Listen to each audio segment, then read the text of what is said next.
if you're in labor, you're not fucking dancing around like that. Like you're not able to physically. I don't know. And then they're saying like Well, the baby bump. she was dancing, so She was fucking dancing. She was twerking. unless it was AI.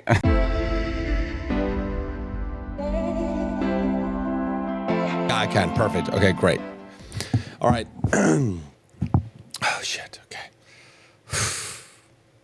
Hi, everyone. Welcome back to another episode of Don't Let It Stu. I am here with Georgio Takounakis from Georgio Says, his podcast. Hi, Georgio. Hi. We've been going back and forth. We have a lot to talk about today. Tons. Oh, my God. So funny. Last time you were here, you were going to some TikTok event. Like, was that worth it in the end, going to that? Like, is it good when you go to things like that? Yeah, I actually learned a lot just about things that I didn't really, because I just create the content and post it. I don't actually delve into all the resources that are behind the dashboard for whatever your creator side. And so it was nice to see like all the things that I should be doing that would probably make things better. But yeah, it was very well done. I know it is so hard. I find that too. It's like, I focus more on Instagram and doing the recipes and so forth. It's like, fuck, am I posting right? Do I have the right audio? You know what I mean? And then it's like, I posted like a bunch of stuff recently and I'm like, oh, it went to 40,000. I'm like, it's fine. And then like a week later, it's at like 586 and it just like pops off, but just don't know why. Sometimes the algorithm glitches too. There's days where I'm like, I know my content's good. Like you're being an asshole. You know what I mean? But like, that's just it's a way to humble you too. It's like, you know what I mean? Because I remember when I had like Annie working for me. She's worked for Heather McDonald and she works for Jeff now, and she does videos and stuff. And she used to do them for me. And it just like, it got too expensive and I was like, okay, I can't do this anymore. I just need to fucking do it myself. Like I'm just being a lazy ass, Mm-hmm. And so I started doing it myself, but we had one video that literally got me 140,000 followers. It was that like apple cake video and it I think it's at like 13.9 million now. But like you just get one video and it just shoots it off. It's crazy. That's why they say you gotta be consistent. You gotta be consistent. Yeah. I sound like a gambler. I'm like, you got to stay at the machine. You got to keep pumping the quarters. I know. And it's so like, and I was so consistent at that time when I was doing that with her. And now I'm kind of like, but I'm consistent posting now because I have the podcast. So I have the podcast like reels as well as the recipes, but I need to get back on the recipes like more than I used to do. I'm doing like a dips series now. Anybody that wants summer dips for the summer season, I'm doing 15 days of 15 dips. It's good. Everybody needs a dip. I love a good dip. Everybody loves a good dip. And it's always like 5 or 6 ingredients. It's never that like hard and you just put it in a blender and you're fucking done. I don't really have anything to get off my chest this week. I don't think anything's like really pissing me off. I'm trying to think. Someone did DM me because I was complaining a week ago about people not... people being on their phones when they're checking out at the grocery store and just like ignoring like the cashier. I think it's the rudest thing. I hate that. I think it's so rude. It's like, get off your phone for like... Well, go to self-checkout if you want to do that, though. Yeah. You know what I mean? Like, I know. But they were like, you're so right. I work at Trader Joe's and these people are so fucking rude. I was like, okay, that's great. All right. So this is kind of like set me off yesterday. I saw it. People are just going to hate me because I just keep going after this woman. I don't. Like, I commented on her show on Netflix. I thought it was produced badly. There was things missing, all that kind of Meghan Markle. Now she posted her dancing with Harry in the hospital, I guess, while she was in labor. And everybody's trying to get the water to break. Yeah. But people were saying, like, if you're in labor, you're not fucking dancing around like that. Like, you're not able to physically. I don't know. And then they're saying, like, the baby bump. She was dancing, so. She was fucking dancing. She was twerking. Unless it was AI. I swear. I know everything is AI right now. But now they're saying, like, the baby bump is not real, which, look, I don't know. It looks like there's just a bunch of shit underneath her dress or whatever it is. Like, I think people said like it's like a monitor that they put on you for the baby before you go into labor and stuff like that. People are saying it's not a real delivery room, that she had a surrogate, and like, oh, it's like they're just the hate that's going after her. But it is, here's the thing. She asks about privacy. I want privacy, privacy, privacy. You're literally just posting shit to get you more attention all the time. It's consistent. I think that is my only hiccup with her. Yeah. And the whole situation, frankly, is I don't hate her. And frankly, there's like 7 million of her like walking around LA. So it's not like there's nothing outside of the fact that she's trying to be like a Gwyneth Paltrow, in my opinion, where she's trying to give this lifestyle. Yeah. But then why are you complaining about privacy, but then you post videos like that, which to me means that's like an intimate private mode. Yeah. So now you've thrown it out to the wolves who already have an opinion about you to then get more backlash around posting when you're saying you want privacy. And then now we're continuing a cycle of now it's everyone attacking her. But then sometimes I'm like, well, how much of it is you? Yeah. You know, because people are trolls, but I don't know if that video was like necessary. I mean, I'm not going to go after her about this. The only thing is I'm the same as you. It's like, look, you're asked for privacy and all that stuff. Now you're posting this very personal video, and everybody's just going to start like picking it apart, attacking you and stuff, and then you wonder why. You know what I mean? It's like, come on. But I think honestly, she just feeds off this attention, and let me say why. Everybody says she's a narcissist and stuff like that, and there's loads of footage out there and all this kind of stuff that would say that that's kind of what she is, that disorder, all that kind of stuff. Like, as narcissists go, they feed off supply, they feed off reaction, media, attention, so it takes the focus off them. But also, they want the focus on them. Do you know what I mean? They don't look in the mirror or whatever it is. So I think she's kind of like, she loves it, even though she says she doesn't. Like the privacy. No, you know what I mean? Well, it's weird. You don't go and be on a television show if you don't want. Right. No, I'm being. It's just really weird. It's like Kris Jenner being like, that's private. You know what I? No, it's. Yeah. It's not, though. Like, it's like the royals, right? You guys are indebted to the peasants, if you will, that when there's an update in your life, people do feel like they are owed, they want to know. Do you know what I mean? So it's just like, to play both sides of it, I think today isn't working, because I think people can see through it. People can see through it. That's exactly. People can see through the bullshit more so than ever. And that's the thing that was about the show, was like, I just felt like she never came across authentic. And that's the only thing. And Zach was the same way. Zach Peter was like that's the major issue with her. Anyway, Next Gen, New York City. I watched it yesterday. I liked it. I actually liked it. Okay, so I haven't watched the entire episode. I watched the situation around Ariana and her mom and her and Hudson. But I wasn't going to watch it at all, because I was like, oh, this is such a produced, like, it's clear that you guys don't all just end up in New York randomly, and like, this is clearly put together. But the interactions between Ariana and at least that part got me like intrigued to know like what else is happening or how they're laying this out. But what did you think? I like that part when she sat down with her boyfriend, Ariana, and she just, she's chatting away, and she was like, I was 14. I was been on a reality TV show for years with Kim on Atlanta Housewives. And, and I downloaded TikTok, and I started doing dances. And I started getting like deals and postings, and I made money and stuff like that. So I guess the mom was putting this money away for her in this bank account because she was so young, right? I'm sure she's like, I'll look after it, honey, like whatever. And this is where I was kind of like, fuck, like, she's not holding back. She's literally throwing the mom underneath the bus. My mom took all my money. She asks me for money. I'm working in New York. I can fucking barely pay my rent probably. And this bitch is fucking calling me for a fucking $200 bottles of fucking wine, like to pay for them. Like I thought it was like shocking. And it's like, you were saying on one of your reels yesterday, like, she needs to listen to Hudson. Like Hudson seems to be kind of like, I don't mind that you give her money the odd time, but you got to say no sometimes.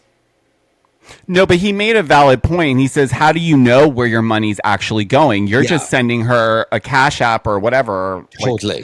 Which, by the way, it really just goes to show you that the whole exploiting your children for money situation, there needs to be stronger laws around how that's situated, because it's not fair, right? Like, Ariana should be sitting nicely at this point if she wanted to, like, then go jumpstart her own stuff, right? Like, I can't imagine thinking I had a good amount of money stashed away over 9 years and then go to get it and then be like, oh, what money? How much money do you think it was? I'd say like 50K or something. I could say something. No, it was more than that. Do you think Those girls, absolutely. Because I remember when Kim was getting the girls in on the hair extension deals. Remember do you know the phase? Remember Kylie Jenner was doing them. Every influencer girl was doing that. They were like these hair pieces and then whatever.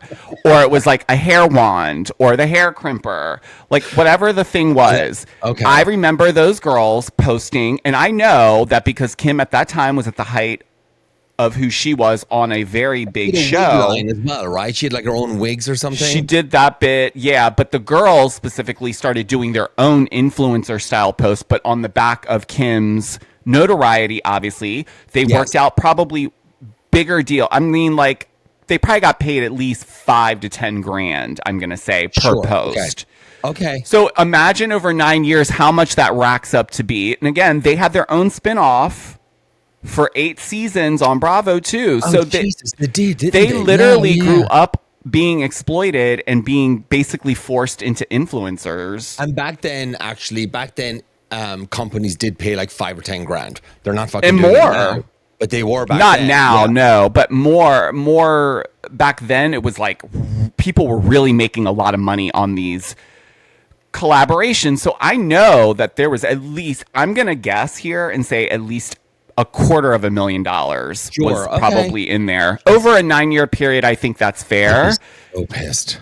But even if it was 50,000, to your earlier point, that doesn't even if it's $1, why are you taking your child's money? Like, I could never imagine my parents doing that to me. Like, they would bury it under the house and let me go find it before they spent it, Jesus. And then we met somebody else. I was just trying to think of like the kind of the high points of like the episode. Then Georgia, she seems to be like the more like one that has her head on her shoulders. She's very like woman about town. She kind of runs, she does like kind of parties, and she's talking about, she did one for that criminal, what's her name, that got out. Remember, she was trying to open the club. What's her name? Anna Delphi. She did something at her apartment, and every celebrity was there. It was the biggest thing ever, or whatever. But then here's the thing. She's like in the restroom. Do you see this part?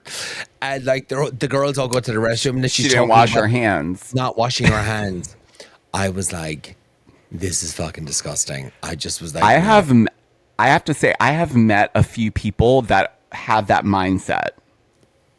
Like they feel the opposite. Like they feel like washing your hands is actually causing more harm. Like the germs to them is working for like it's building immunity against diseases. Sure, but if you're using the public bathroom, like just wash your hands. Like it's not going to destroy anything. Wash your hands, guys. Like don't rinse if you're touching your nether regions. Oh, because I'm just saying, I'm not going to shake your hand if I watch you stroll out of the stall and head on out back to the bar. I'm not going to probably even sit next to you by the nuts or allow you to even hand me my drink. Cause it's and then like she touched like the bottom of her like shoe. Did you see that? And then she like touched her face. And then she went to the restroom and like went to the toilet and then didn't wash her hands. So like now she's touching shoes, now she's touching door handles. It's like, come on, it's New York City. It's fucking like, it's dirty. It's like, I thought that was, and then she kept talking about when Harry met Sally. Everybody's like, what's that? I think these are the moments though where it gets wild for me, where people don't. It just makes me feel old because I'm like, wait, what? You don't know what that is? But I'm like, why would you know? You guys are like, I have not seen Harry Met Sally, but I know what Harry Met Sally is, and I know it's a movie, but I haven't seen that movie. But you know, it's an iconic staple in pop culture. All right, yeah. Like the fact that they don't means like just how old. And now we have kind of like one of the, I guess like a storyline now, which will probably go for a few episodes. Is Charlie now went on a date with Brooke's sister and then sent the text message saying like, hey, like we'll be out later unless we're back at mine. Like what? I wouldn't care. I just be like, look, just be nice to her. Just be good to her. Like, would you care? If your friend dated your sister? Yeah, I think I would. Would you really? Because... Yes, because if it went south, then I have to decide, like, I have to choose. And then obviously I'm going to choose my sister, but then why did you shit where you eat? Like, don't. There's like 7 billion people. Like, go outside of the, like, I don't know. Unless it's like a real true love, I'm not going to argue it, or obviously, but like, if it smells like it's just going to be a fun fling, no.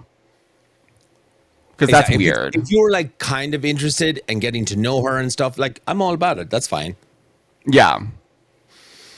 All right. Well, that was it. I mean, it looks like, and then they did the trailer for the rest of the season, and it looks like it's going to be good. It looks like they actually like speak their minds. I think we'll get good drama with it. They don't, which is really nice. Unlike the reboot of New York City, it doesn't feel like they're forcing storylines. They know where the cameras are. They're just kind of like letting loose. I kind of like the way. I mean, they've been filming it for like. They've been filming it for a year, so we should have something by now. Like, you know what I mean? Like they're not condensing them into stuff. So that's good at least. At least it's a little entertaining. It is a little entertaining. I think it'll be fine. It's not for young people. I thought they would really bug me, and they don't. So okay. And then we moved on to The Valley, just your favorite show, I know. And I was laughing at your reel yesterday. You're like, about Janet. She just fucking gets under your skin. She gets under my skin too.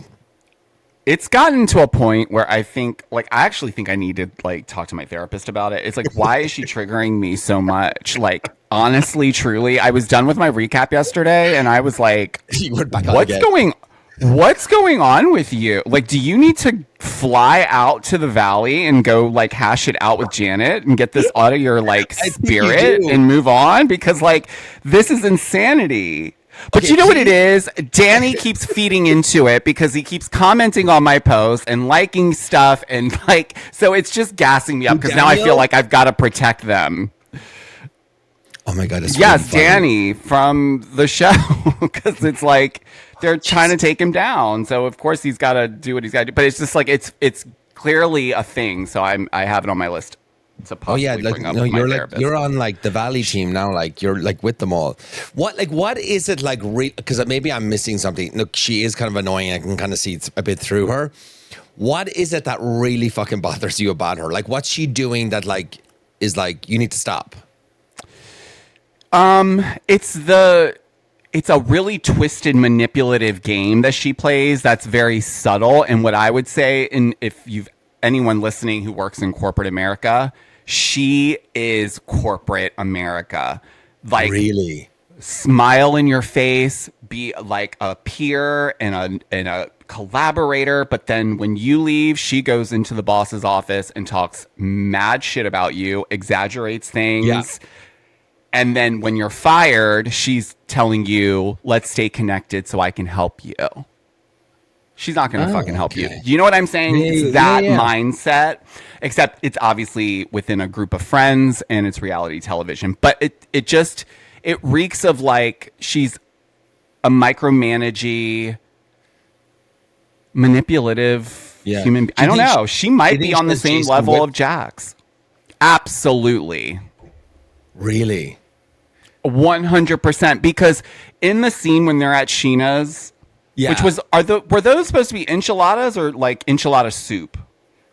I know. What was going on there? It was a very soupy enchilada. Like, nonetheless, there was a moment where Janet was like talking smack, and then she said something like, until she says sorry for making this up, and then he got up and said verbatim what she said again. Like he was like they met and followed a script. Like they went home after the shark party. He was fine with it. I don't think he was as bothered.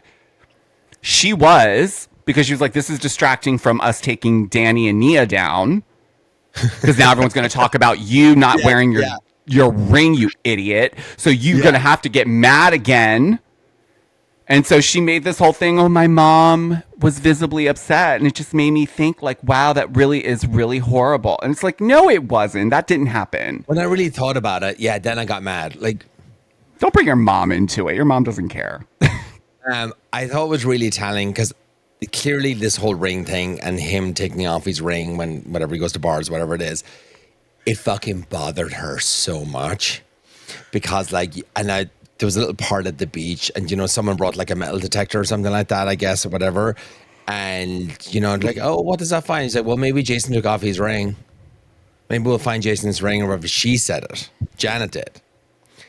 So it's like, here's the thing that like kind of bothers me, and it's like it's happened to me and stuff like that. When someone lies about you and is consistently lying about you, what happens is it doesn't even fucking matter if it's true or not, but if it's like false and it's a lie and it's a fucking lie, it's the public, it's just out there now, and now there's fucking doubt, and it doesn't, like, you know what I mean? And that's the thing, because now, like, I feel like they said that now about his ring and all that stuff. She doesn't know where he's been all the fucking time. Like, you know what I mean? Like, you've been out and about. Does he just, the ring on is not on? She'll always have doubt now about that. And that's what it creates. And you can see that she's kind of irked about it. And that's why she kind of made that kind of like shitty comment at the beach. She shouldn't have made that comment. She shouldn't have made any comment. But she didn't believe it. I feel that, here's the thing. If the rumor is not true, then leave it dead in the water. Exactly. You guys keep bringing this up to the point where now I'm looking at it like, well, what is going on then? Why are you so angry that you're making a point to make sure that Jasmine has to say she made the rumor up? And that's lying because she didn't make it up. She heard it from somewhere. Yeah. So, and she told it's just Dodie, weird. and then Dodie told, okay. It's strange. I just think when there's smoke, there's fire. He probably did take it off. I don't think he's cheating. I don't think he's cheating on her, though. No. I don't like. But we don't know what people's agreements are either. And so that's the other part of this that, like, it could be. Like, we don't know. There's a lot of people, especially on the West Coast, that have very open situations or whatever and rules. So who's to say? She might be more upset that like, you're opening up our Pandora's box that we don't want people to know about or whatever.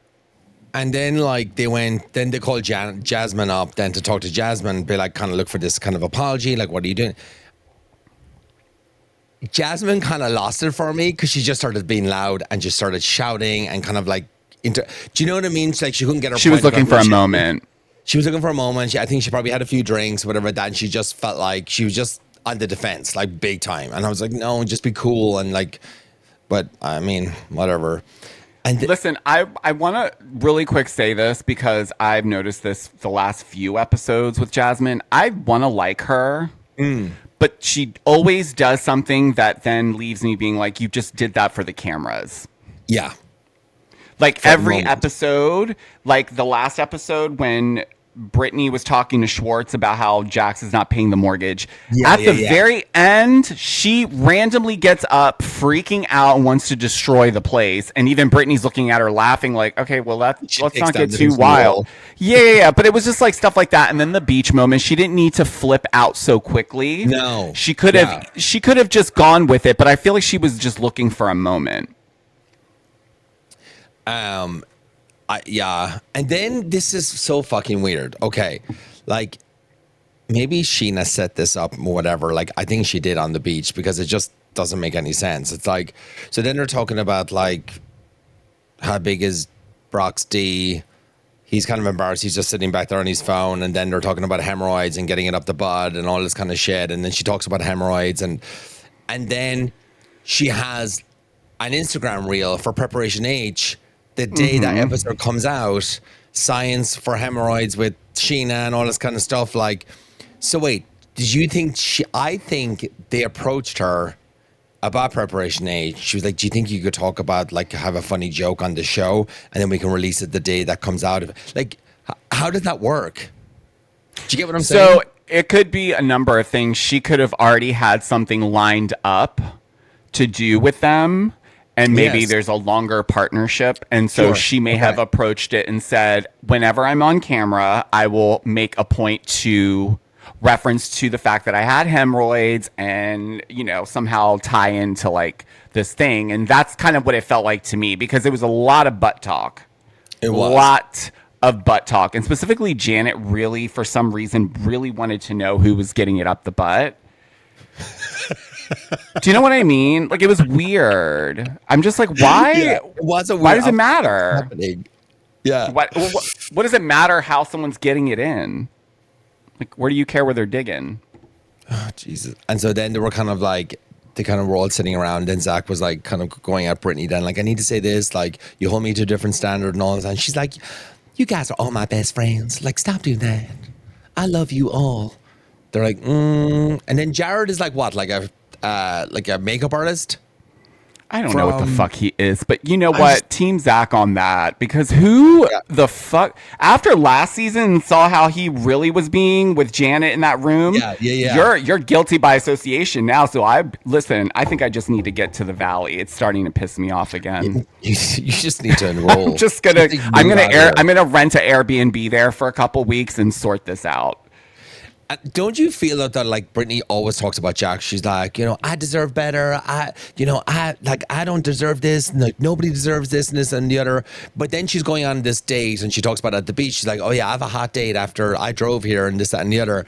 And then she starts comparing him to Jack's. It's like, you're not over him. You don't compare your dates to your ex. Okay, this is a hot take probably, but I'm gonna say it. If you are dealing with having a child that is in the middle of some pretty chaotic things, right? You have your husband, and the father of your son in rehab, and I'm putting it in quotes because I don't really know where he is or what rehab lets people come and go that freely, but there's been at least 3 episodes where I've seen Brittany on camera talking smack about Jax while Cruz is running around. Then you're going on a date with someone. You haven't filed divorce. Your mortgage is backed up. Your house is in foreclosure by that episode. Why are you even thinking about dates and dick? Like, what is... I know. To me, I would shut down. That is I wouldn't even care about anybody or a man or anything. Like, I would. The last thing would be, how do I keep my house? I already prepaid all this other money in Airbnbs, but you're finding time to squeeze dick in? A dick appointment? I know. You're agree. On a TV show. You can't keep that to yourself? I know. Yeah, I agree. And then like he's putting like what, like monitors in the house that he can hear her. What was that all about? Like, we can hear you. She was talking to somebody on the phone and Jax texted her. I don't know what happened there. Then no. So he clearly does have listening devices in there, because that's my point. How is he able to come and go where he can just come into the house randomly, leave rehab, come stage all these things in there? Because how would he know the producer was at Brittany's house at that moment? He texted the producer and says, I know you're there. I can hear everything. And that's why the producer said to her, well, how would he know I was here then? Got it. Yeah, so that's what's weird about it. That is weird about it. And scary, actually. I would be a little freaked out. I'd be like, you have to bug the fucking house. You have to get the house debugged. I mean, you have to get people in for that. I don't know how. I don't even know what to look for. What I don't even know do they either. look? They probably look like normal things now. I like the little bit that Zach did, like hyperbole. He's trying to teach an exaggerated statement that's not meant to be taken literally. It's used for emphasis or dramatic effect. I thought it was so funny. For example, I have some examples here for people that don't know what it is. I'm so hungry, I could eat a horse. My ex is so overweight, he's as big as a house. You know, like things like that. This bag weighs a ton. He runs faster than the wind. That's what hyperbole. Wow. Is, you know? Yeah. I feel like everyone's getting dumber because I feel like people are not catching context clues. No one really gets what any of the stuff is. Clearly, Brittany was really siding with Jared, so she clearly... I don't know. That's weird. I wish they would give us more information about the Jared situation, though, because it's weird to splash it in that way and not have any context. And he was at the house. He was at Sheena's house. He was in the kitchen. Yeah. He was there. So, I mean, I don't know. I saw Ali Weber went on like Soul on Fire pod, and she started talking about James Kennedy and stuff like that. And that whole thing with the police turning up. They are broken up now, right? Are they? They never got married, right? No. I'm just so bad at but this they've been broken up for a while. Because I think pretty shortly after that incident, when I think maybe 2 weeks after, I think it kind of set in for her, and she was like, "No, I got to get out of this. I got to get out now." Yeah, but when she was on, the Vile Files, she did say that Lisa Vanderpump called her to try to basically be like, you should work it out. She loves to do that with these abusive men, doesn't she? That's one thing I noticed about her. She does seem to like side somehow, or she's very much in favor of the men regardless of what they do. Yeah. It's interesting. That is weird. Yeah.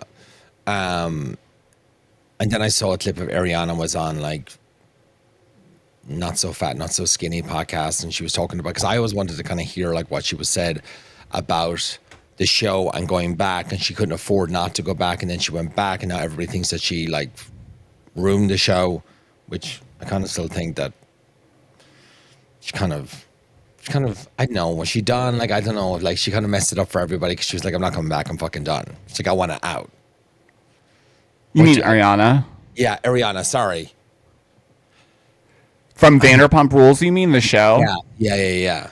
Well, I think at that point, because of Scandival, she'd gotten such a big, explosive, overnight kind of new career. Yeah, she did. So she was like, I don't actually have to do this shit anymore. And you could tell because she didn't barely want to film. That was the thing. She was so fucking done at the end. Like, you could really tell that she was. I sent you this clip yesterday, and from Billy Bush, he has the hot mic with Billy Bush, and I really liked what he said about the Blake Lively thing. Now, the thing is ongoing. I don't even know where we are. I guess she wanted the emotional distress thing taken out of the case. The judge denied that, but maybe we'll revisit it in the future or something like that, because she didn't want, I think it was like about her medical records. She doesn't want those released. I just can't keep up with that. It's just too much. Listen, thank God for the Donna Bowlings and the Zach Peters, that are like staying up to date on every detail, because I got lost very quickly in the very beginning of all of this. There's like 17 400-page legal documents that come out every single day. You're like, okay, I'm not like I don't work for a law firm. I'm not reading all of this all day. Crazy. But she says like the lawsuit, he says like, you know, he thinks like the lawsuit is driven by Blake Lively's personal insecurities and career ambitions. And he makes a reference to Reese Witherspoon, that she was this big actress and she did all these movies and she's a really good actress. I mean, I love watching her. And then she created this production company and then started buying these books, or the rights to these books, that then she could turn into movies, and therefore makes a shit ton of money, probably more money than she ever would make acting. And then sells the movies and whatever that. So Blake Lively like wants that same kind of like clout and feels like this is kind of the road that she was going down to try and get the second book from Justin, pull him through all this mess. Because I think he even referenced like Taylor Swift, like he wants to be as like big as Taylor Swift, and she's insecure, and I don't know. What do you think? Like, I've never heard that take before on it. I figured this out like a while ago because someone had pointed out that she does actually have her own production company that she started. Yeah. And I think she started it like shortly after she married Ryan. So for me, I feel like this is a classic case of a Nepo child that's never been told no. Yeah. Yeah. And now she's an adult and she's married to another wackadoodle that is like needs a lot of therapy. Because he's like, things are off. And then she basically is the kid that goes over to someone's house, sees a toy that she wants. So she's going to fight that kid, take that toy, and go home with it. And no one's going to do anything about it because I'm like, it's just a toy. But this is different because it's like, she could have done what Reese Witherspoon did, though. I don't understand what the like. Right way. It might be her husband then. Because it sounds like maybe. Well, it's like Ryan doesn't like being with women that are superseding him in career. So it's not to say she couldn't have achieved the level of success with her own production and buying books, because she could have. She does have the money. She has peers that would have helped and collaborated. Sure. So then look at your husband. Is he the one preventing you from growing? So now you got to go take this other guy's hard work and try to sabotage it? Yeah. I mean, you could be right. I mean, look, I blame the parents. Well, yeah, it always stems from the parents, doesn't it? I mean, it's crazy. Yeah, I just like that take. I never kind of heard that kind of side of it. So maybe kind of that's it. But this is definitely going to go to trial. I don't think they're going to settle. Do you think so at this point? Because it's just if they settle, it's gone too far for Justin to turn around and say, yeah, let's just settle now, because a lot of damage has been done for him. Yeah. Through all of this. Yeah. So I wonder how their careers will be after this. Who knows? I don't know. Georgio, that's it for today. We're wrapping it up. Before you go, what is your favorite dip, since I'm doing the dips of 15 days? Oh my gosh. Look, I love a good tzatziki for like a summer dip, because I'm a snacker, so that is like one of my favorite dips outside of ranch. But yes, that's like my go-to, specifically in the summer too, because it's like perfect, because it's like cold. There's like that. It's healthy-ish. It is healthy. Yeah. Is it healthy? Yeah, I mean, if you're using like a high-protein yogurt, like a Sig's yogurt, like just a plain, I mean, Greek yogurt is good for you. It's nothing bad, but it's just if you start adding in like sour cream or mayo or anything like that, that's when you start like fucking it up. But it doesn't. I mean, I made it last night with like salmon. It was really good with like just lemon, garlic, salt, pepper. Or if you have Greek seasoning, you can do that too. I'll do that. I'll do one of those dips. I want to do a twist on it though. Yeah, do something different. Yeah, I will. Tell everybody where they can find you, and you can find me on Instagram, TikTok, pretty much everywhere at Georgio Says. And before we go, are you doing any appearances with Zach? Are you going to see him on tour or anything like that? You've seen him in DC? I'm gonna be doing the Philly show with him and the Brav Bros. Yeah, July 23rd. So yes, shameless plug. Go buy your Philly tickets now. Philly. Yeah, it'll be fun. Live.com. Yeah, it's gonna be super fun. Are you doing anything? Yeah, I'm doing the Brooklyn one because I didn't even know I was there. And he's like, well, just do that one with me. And then I go to Chicago. Chicago, I was always going to do. And then I'm at Jill Zarin's brunch thing on the Saturday day. And then I'll go into the city that night, or Brooklyn, and then I'll do a show that night. I'm excited. It'll be super fun. It is going to be fun. And when we all are, I'm just going to manifest that we're all going to be at BravoCon. Yes, we should try to do something like I don't know, like something fun. That would be fun. Even like me, Dana. I was thinking, Donna. Because it's early enough, we could probably align something. That would be fun. Yeah. No, I mean, I'm going to I'll be there. And I'll be there for one of the days. I don't need the whole weekend pass. I really fucking don't. Like, one day is like enough at BravoCon for me. It's a lot. It is a 3 lot. days in a Like, I row. can't do 3 days of it. Like one day is like enough. It depends on what's going on. Yeah, exactly. Georgio, thank you so much for coming on. Everybody have a great weekend, great Thursday, and see you all back here next week. Bye.